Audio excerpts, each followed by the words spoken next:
Welcome to episode 302 of Sports Geek. On this week's episode, I chat influencers, content and gaming with Queen's Gaming Collective's Justin Giangrande. Welcome to Sports Geek, the podcast built for sports digital and sports business professionals. And now here's your host who's spending too much time in Discord, Sean Callanan. Thanks, DJ Joel. Yes, I am spending too much time in Discord. For those of you who don't know, that's effectively Slack for gamers. And I find I'm using it more and more the more I'm getting involved in all things gaming with Gravitas and now Play Media. My name is Sean Callanan, if you don't know. Welcome to the podcast. You can find me on all social media channels at Sean Callanan on most platforms. You can find the podcast on all good podcasting platforms. You can find it at Sports Geek HQ. That's where you can find all the episodes. And that's where you can also sign up for Sports Geek News. If you haven't signed up for Sports Geek News, that comes out on a weekly basis. It's where I share all the different articles that I've been reading that are of interest. I try to at least make sure there's one or two that you haven't read that you should read. That's my goal. Every time, 8 to 10-ish articles get shared, as well as the latest episodes. So please go to sportsgeekhq.com/SGN to sign up. If you do get it, please forward it on to a colleague. I'd really appreciate it. One of the things I am appreciative of this weekend, I was lucky enough to attend a game of sport with 78,000 people in attendance. Lucky enough to do that here in Melbourne at the MCG for Anzac Day, which for those of you who are overseas is our Veterans Day here in Australia, where we pay our respects to past and present servicemen and those who are in the service. Collingwood and Essendon regularly partake on the Anzac Day game. It wasn't the result I wanted, but after 2020, I'm not complaining because I'm just grateful to be able to go to the footy with my son, with my brother, have a few beers, have a few laughs, yell at things that I shouldn't yell at, and just have some general fun. So great to see the crowds both increasing and returning to games, and I hope that happens in your part of the world as vaccine rollout and the like happens. Before I jump into this conversation with Justin from the Network Advisory and Queen's Gaming Collective, as always, I want to help you drive more revenue from digital. Digital is in a sharper focus from 2020 and it's going to continue to do so. So if there's a way that I can help you, whether it's applying the digital dollars process, whether it's helping you develop more content, helping you pitch to your sponsors, whether it's a sponsor workshop, how you can drive membership campaigns and redevelop your membership campaigns. Maybe they don't have as much ticketing elements in the future. Please get in touch. Sean at sportsgeekhq.com is my email. That's the way you can get in touch with me. I love working with podcast listeners. Before I jump into the chat today, don't forget you can support this podcast and our sports business content efforts by being a Patreon subscriber. You can go to sportsgeekhq.com. I really do appreciate everyone who does come on board as a Patreon subscriber. Thank you. It helps pay for the cost of this podcast, my podcast editors, my voiceover, and everything, and the podcasting bills as they mount up as we continue to get more and more listeners. So thank you very much. Go to sportsgeekhq.com/Patreon to sign up. Now, here is my chat with Justin Giangrande from the Network Advisory and Queen's Gaming Collective.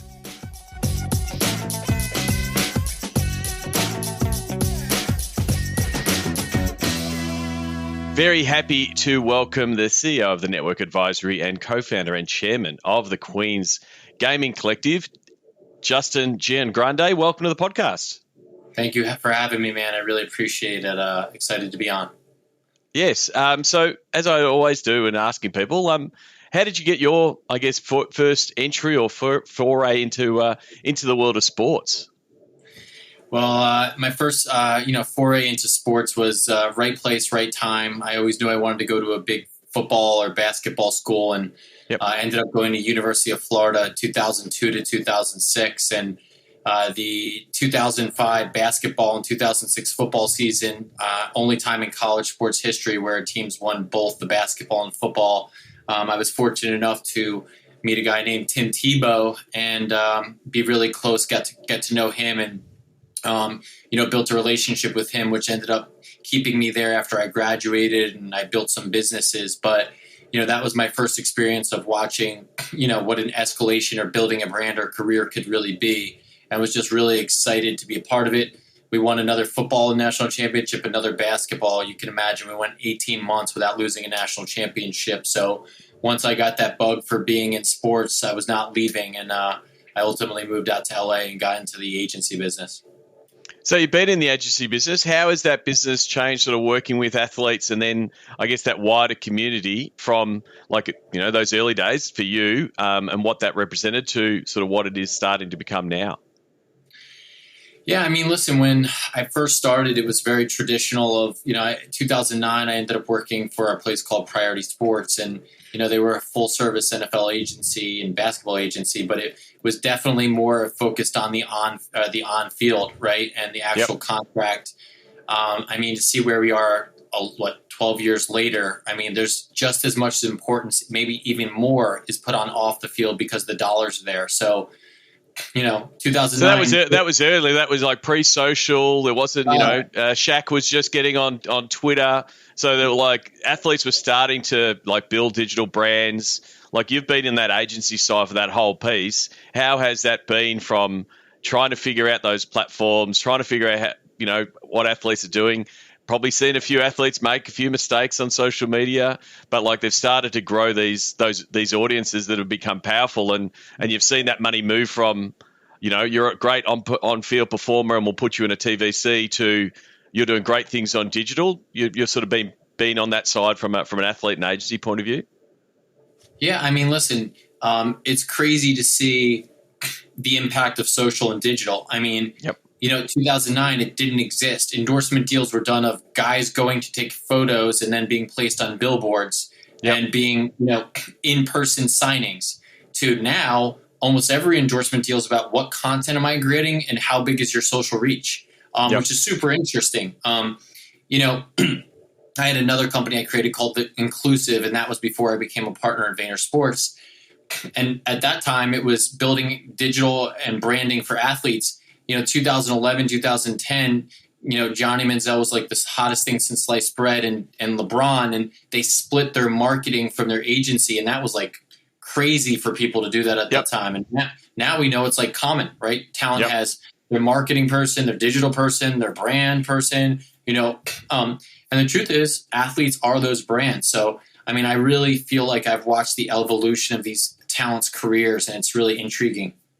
Yeah, and so you mentioned there you were working at Vayner Sports, Gary Vaynerchuk's sports division, and sort of being in that space, helping athletes build up their athletes, media platforms, and we've seen the rise of athletes' voice and the like, where athletes are taking back and being their own media channels. What was it like working with Gary and building out what they were doing at Vayner Sports? Yeah, man, that was a great experience. I had always ran my own businesses, and, I got to meet Gary and his brother, AJ. Gary's amazing, but his brother, AJ, who's the CEO, is, just as impressive, even for his age. He's, a very good yin to Gary's yang, but it was amazing, man. We built the sports agency starting from 1.5 clients, and when I left, we had 40 NFL players. The take was we wanted to be more entrepreneurial, and also obviously off the heels of Gary, teaching talent how to build brands. What was special is, being candid, Gary and AJ didn't really need the money. They were more in for it for actually changing the industry. And it was great. I also got to see how they built a big agency of VaynerMedia on the media side, and I've learned so much. A lot of the stuff I've definitely implemented into the way we run the network advisory. And so, it's always great to get differing points of view. I love being the CEO and running my own shop, but it was really great for a couple of years to go learn and watch. What people always ask me, number one question, is Gary work as hard as he seems like he does? I said every bit of it. And his brother too, AJ, AJ's actually on the advisory board of my company, the Network Advisory.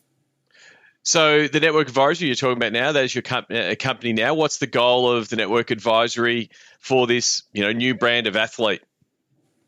Yeah, man. The network advisory is really interesting. When I kind of took a look back of all the talent I've represented, man, I've even represented some housewives of Beverly Hills in my early days. But I really realized that like talent now is such an interesting word.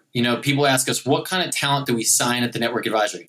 I say, I'm very simple. We sign talent that matters. So, I don't put any parameters on what that means. I mean, we have everyone from a gamer and content creator, Aiden Ross, who's probably one of the hottest things, was an NBA 2K gamer and now really became almost like the Gen Z David Letterman. He's actually doing a podcast with Gary Vee and was just on Portnoy, to working with Juju Smith-Schuster. I mean, I feel so blessed to work with Juju. I think he's an all-time talent from a marketing perspective. Guy knows how to build a brand. He makes my job really easy. We did a Zoom with WWE earlier today, and they were just so smitten by what he's done and how he just gets it. So, I have a 14-year-old tennis player, Callie Miner, who just did a collaboration with K-Swiss for their Dreamers and Doers campaign with Baron Davis. So at the network advisory side, it's really finding talent that just matters. We're not a mass quantity shop. It's like really having like boutique clients that kind of fill these different pockets. I've really developed a lot of brand relationships in my time, and I really like having a couple key clients in each area so that we can find unique opportunities. We also have a production arm called the Network Studios, which I have a partner named Brian Scher. He's long steeped in the representation business. He was Denzel Washington's agents and Richard Gere, and then built this entire lane of representing hip hop talent. But our point is we built this production arm as well. So we're able to actually content is king, as we all know. Yep. So we're actually able to, Little Yachty has a concept. We're able to put in a development and creative team to build a concept and then go take it to market. And that's been really exciting as well, is understanding that content is really important. So, just our goal is to ever evolve with where it's going. I mean, you better believe we're on the NFT game. You better believe we're thinking about crypto. All these different platforms. I always tell our team we want to stay ahead and always be pushing to be like, where is next? And I think having a youthful representation, so, Aiden's Gen Z and to, really playing heavily in the gaming space has really lensed us to understand what platforms are coming next. Yep. And that's the thing, like earlier said, like those early agencies, the traditional sports agencies that repped athletes, eventually, like you said, with LeBron and Johnny Manziel, split off to a marketing agency. And so is that what network advisory is, to be that next gen, next version, and not to be, and to be always looking at offering those services to your clients and being content or different new tech? Yeah, absolutely. So we're a management company and a brand building. I mean, that's the way in our talent vertical. I think it's funny, when you really learn what management is, management at this point in era, in time is really to be thinking about your talent's brand 360. So content, endorsements, ventures they need to be getting into, content they need to be creating, where they need to be showing up, what events, and really, my expertise, even when I was at Vayner, was doing marketing and endorsements. And, what I love is being alongside as the management is you're tied to almost every area of their business. And it's really important for you to prioritize what's important. And so, network advisory is really to work with influencers and talent that matter, that are cutting edge, and that want to kind of be always the next iteration of what's coming.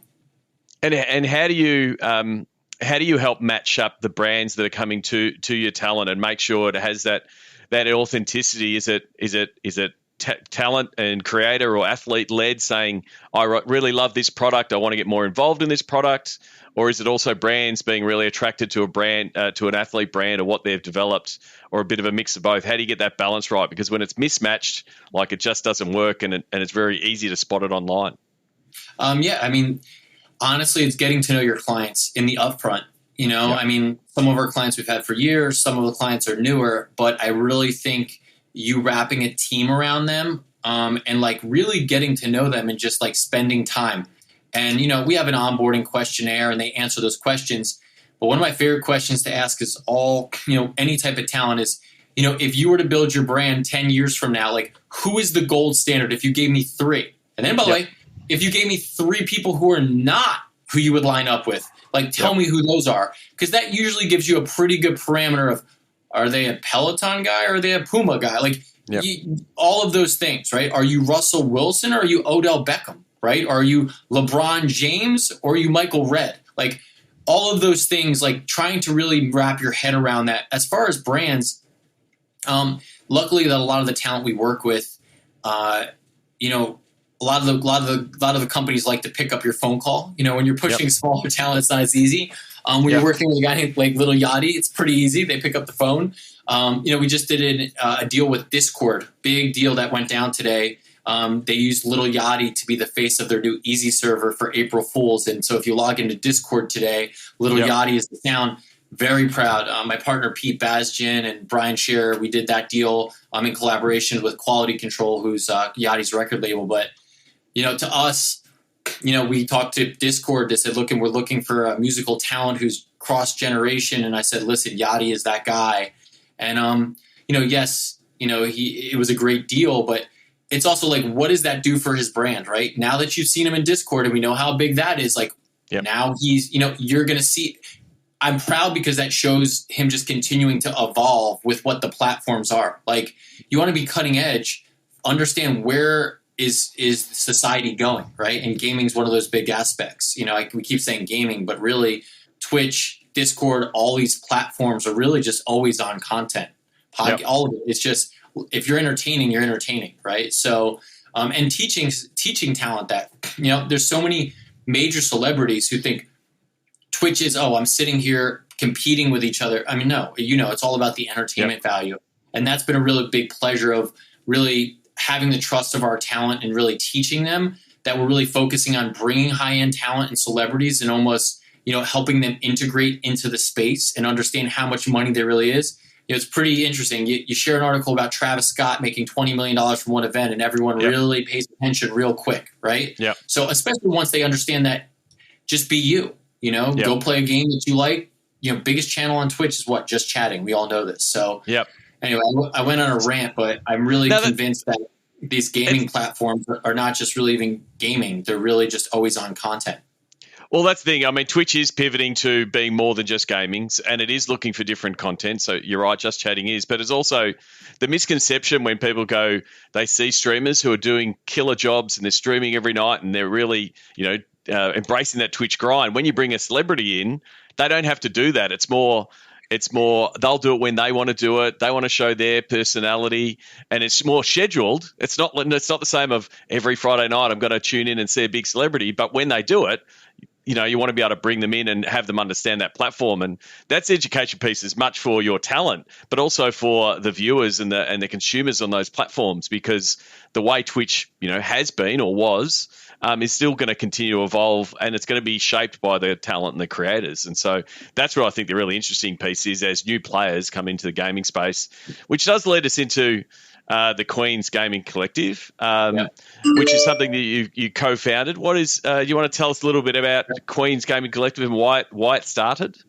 Yeah, man, absolutely. You know, everything kind of happens for a reason, and you know, in February this past year, I was so fortunate to work with Juju and Little Yachty and you know, guys that are in the gaming space organically. And you know, I saw this article that said 46% of the gaming audience is women. And being here in LA, you understand how big, let's call it lifestyle organizations like 100 Thieves and FaZe Clan have become from a brand perspective, not necessarily even the competition, but like culture, right? You go out and you see. So I did more research. You know, there was a lot of, you know, gross stuff kind of going on in the way women are treated, under-resourced, women trying to hide themselves as avatar because people were treating them so poorly. But then when you sit there and thought 46% of the audience is women, and in my head, it's like, all right, women are better content creators than men.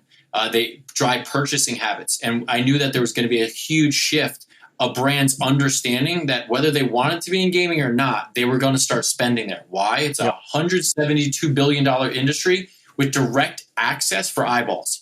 And so I had to look at myself and said, you know, are you about to be a guy who co-founds a company that is a women gaming collective? And actually, the funny answer to that question was not only a resounding yes, but also realizing that it's kind of men's chance to step up to the plate. And it's not just women for women. It's, you know, everyone for women and giving them what the justice they deserve. My executive team is some of the most unbelievable, women themselves. So our roster is made up of 20 women of all shapes and sizes, everyone from endemic gamers to women who are crossover, which means they're big in one lane, maybe a big musician, but they really were a gamer, but they didn't have the proper resources, to celebrities. We just added Ali Long, who's the U.S. women's national team soccer player. We added a woman, Lisa Freestyle, who's a huge European. But what's been really special is watching our executive team. My partner, Lisa Jacobs, who's co-founder, came from Diageo, to Taylor Heitzig Rhodes, who came from Headspace and then was one of the biggest gaming agents. And just watching these women really step into and building something special. We're so fortunate. Bitcraft, number one VC in gaming, invested, to CEO of, former CFO of Adidas, and president of CAP United States. And we just got this resounding support of right time, right place. And we've really been off really to a fast start here. We just did campaigns with DoorDash. We just did something with Nintendo. And it's been really fun. And although we don't have a competitive side, like you're not going to see Queens enter our arena, as you know, we're reaching so many people because of the always on content. We just added a new chief content officer. We have ongoing content on Twitch. We're about to be launching our TikTok in gaming. And, it's all about content and just in general. And so as far as, what it means to me, it's been one of the most rewarding things I've ever done in my career. I know I'm always going to be a serial entrepreneur, but to build a business that has this kind of upside, but is doing so much good, putting, money in women's pockets. All the women are stakeholders in the business and actually have equity. So they're like growing the organization within. And is the collective, like the team vibe of, the rising tides lift all boats, having all of the different streamers and content creators both doing their own content on their own channels, but then also like either rating other people's channels or promoting other people's events and things happening? Is that the thing that's sort of making like everyone rise and lifting the whole collective? Yeah, absolutely. I mean, I think as opposed to other organizations, ours got put together where they all joined at the same time because we literally curated each of them for their individuality. So, we have Bunny, who's, I'd say she's the Cardi B of gaming, to Black Crystal, who's an unbelievable anime, to Kira Please, who is as well. And they all have their different flavor and styles, and they really support each other. So, yes, if you go to our Twitch, Queens GG, you can see always on content, but then you can also go see it at Black Crystals, or you go see it at Made of Mites, or you go see it as it's been really special. And then actually, we're not only the places you'd expect us to see content, we're about to announce a really big major media partnership where we're actually going to be creating produced content too, like unscripted, scripted series on YouTube. The business of gaming, there's so much intrigue into what does that mean, how we're building this thing, what are the brands that are getting into the space. Just there's so much intrigue behind the scenes of what we're actually doing. That's an area I didn't necessarily think that was going to be, what it is, but we're excited for it. And, our goal is to can grow the brand and can continue to create IP. We're talking about putting out a Roblox video game. So seeing the brand of Queens show up different places, and my goal is for it to be one of the biggest media companies of this decade. Yeah, it's very similar. I had the chat with Brett Clark from Thrill One, and they've done the same, built out from the Nitro Circus events, doing the stuff with Rob Verdick and Ridiculousness and the whole media company. Like when you've got those great creators together, like getting them together and producing things for, IG Reels or short form YouTube or like, obviously TikTok, you've got a lot of power there. Like it will be then drawn back to the Netflixes and the Hulus and that of the world that'll be saying, hey, we want to have some of that stuff in long form. So that definitely is something when you get, smart creative people together, like that's a natural progression. Oh man, it's interesting too. The thing is, I'll say this on the record, we built that company through a pandemic. So I hired people that, of course, I feel like I know them because we spoke every day. But the thing that bonded us is every single day at 10 a.m., every single day for like 150 days, we had a team call. And it was talk about building a startup in the pandemic. Like we literally like built the thing through pandemic. And one of the most interesting experiences that, we captured a lot of that. And I think it's something I'll never forget. just understanding this weird time that we grew. But as you know, in this weird pandemic, a lot of opportunity was also found at the same. And I'm fortunate that we were able to put that into Queens. Yep. And the thing is, like, if there wasn't, like, if you want to look at the bright side of a pandemic, like, it wouldn't have happened in that way and organically, and having those, if there wasn't a lockdown and everyone was separated and we're all on these platforms, it probably wouldn't have happened as quickly and as, and got everyone together so quickly if there wasn't the circumstances around the pandemic. There were periods of time, man, it seems crazy to say this out loud. There were periods of time when we were looking for investors in March. It was like, we're just going to wait till we all meet in person. We're not writing any checks. And then I know everyone jokes like, pandemic 1.0, 2.0, but like, if you remember, like, social habits were not the same. So it was super intriguing to watch the shift of that. But yeah, actually, candidly, it would have taken much longer to do this if the pandemic hadn't happened, because everyone got so used to finally just making decisions based on Zoom and interacting. And we all just got so much more efficient. It's like, do I really need to fly to New York to meet you to make a decision? Like, man, I've gotten to know you. And so, man, we were able to, the diversity of the company was because we were able to pull from everywhere. New York, Austin, LA, tech, like you name it, nothing was off limits. And I think anything we've all learned in the pandemic is like, be agile, be nimble, learn to evolve, learn to adapt. And our group at Queens has done just that. Did I ever think I was going to be the chairman of a all-women gaming collective? No. But, that's what we've learned in the pandemic, is that you can find opportunity. And I couldn't be prouder to be that chairman. Yeah, I mean, gamers are built for it. Like, gamers have been on Discord and interacting this way for many years, so they're very much ready for it. And for the most of them, they're not getting out and about too often. So being locked in at home and powering away on your computer is a game of life. I did want to talk a little bit about some of the partnerships you've done with Queen's Collective. You mentioned it briefly, Nintendo. You did something with ColourPop in the Animal Crossing. How did you guys tackle that, and how was it different from say another gaming talent agency? How did you guys do it a little bit differently? Yeah, I mean, listen, we look at ourselves as a media company.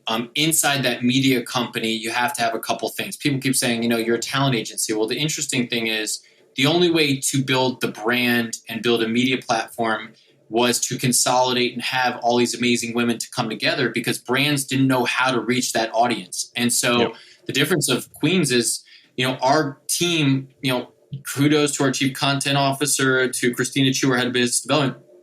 Internally, ColourPop and Nintendo came to us, and we actually put the entire campaign together. Not only put our talent in it, but all the assets you saw. So Danielle Grubenberger, who came from Vogue and she was a closet gamer, helped put the assets together. We ran it from A to Z, including the Discord, all the social assets. So for ColourPop, it was amazing, right? They want to be in the gaming space. They know we have the right demo. They come to us. We put a creative concept together, and then we go ahead and execute it, which that's not very many organizations. I'm being candid. I'm not going to name them. I don't know any other organizations out there that are kind of acting like that. Most groups are just giving you their talent, if that makes sense. No, it does. The execution piece is where it falls over. Like, they go get the great talented streamers and say, we want to do something. And an agency that doesn't quite yet know the gaming space and how it works and the different channels and what Discord is. And it only takes a slight misexecution for it to, House of Cards style fall apart. So being able to, leverage the skill set of your talent that know how to run a stream, know how to engage an audience, know how to direct them, and deliver the whole piece, I think that's a vital piece. And I think, more brands will be looking for that over the next 12 to 18 months as more of them get into the world of gaming. 100%, man. They want an end-to-end solution. It's not exactly the easiest thing to feel comfortable that you understand how to reach the consumer, but you can better believe that every brand really wants to. And also, listen, candid, we have some, almost everything we do has some sort of charitable component to it. That's really, listen, if gaming culture takes care of gaming culture.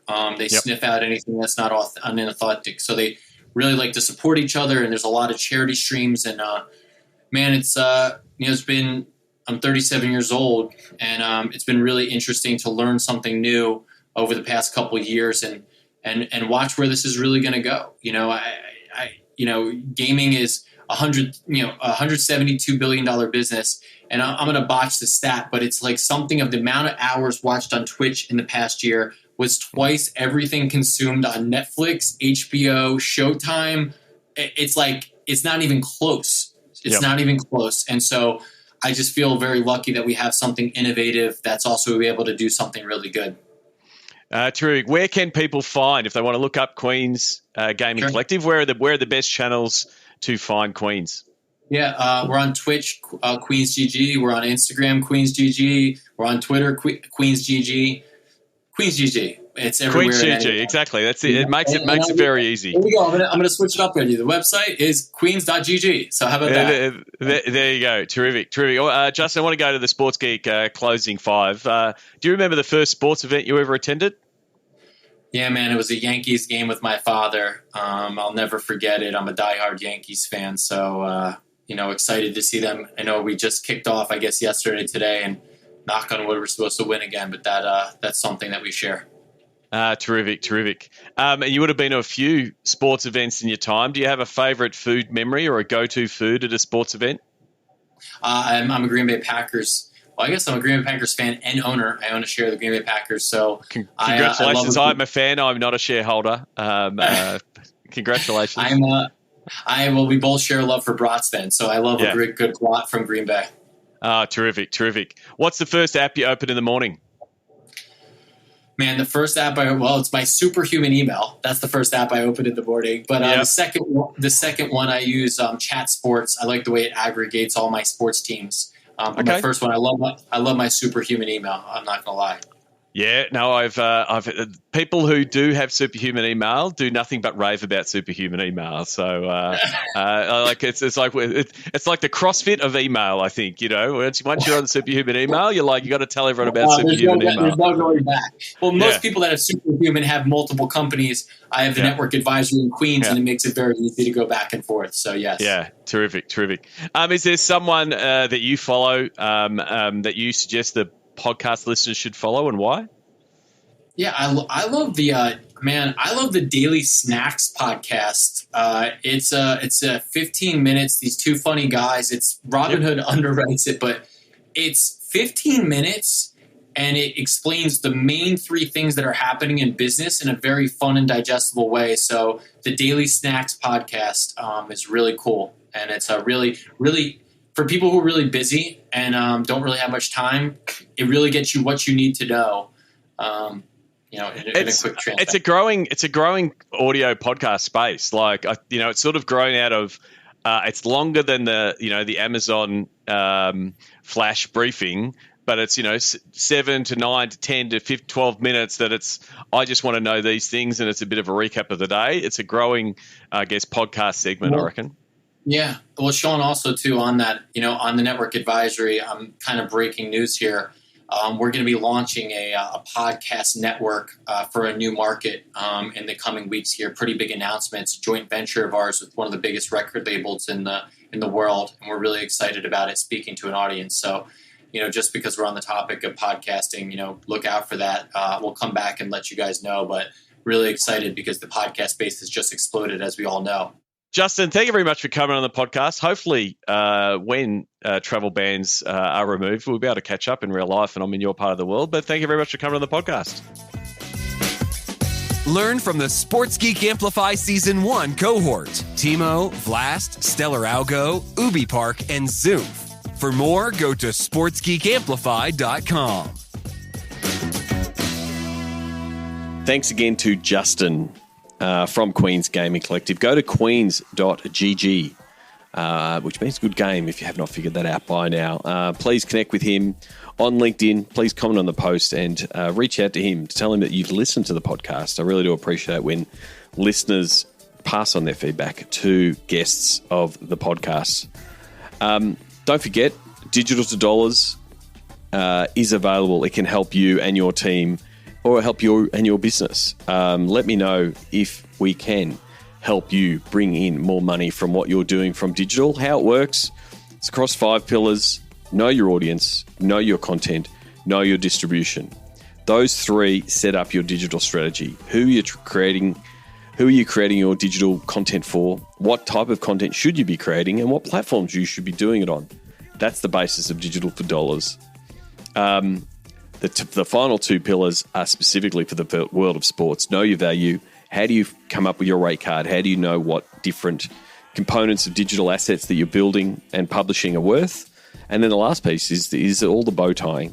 It's about how do you develop that into a sponsor pitch? How do you integrate what you're trying to do with digital, and how do you present that to your sponsors? How do you show that you're presenting value, but also how do you drive value for them? How do you get their results using your digital assets and platforms? That's the Know Your Pitch pillar.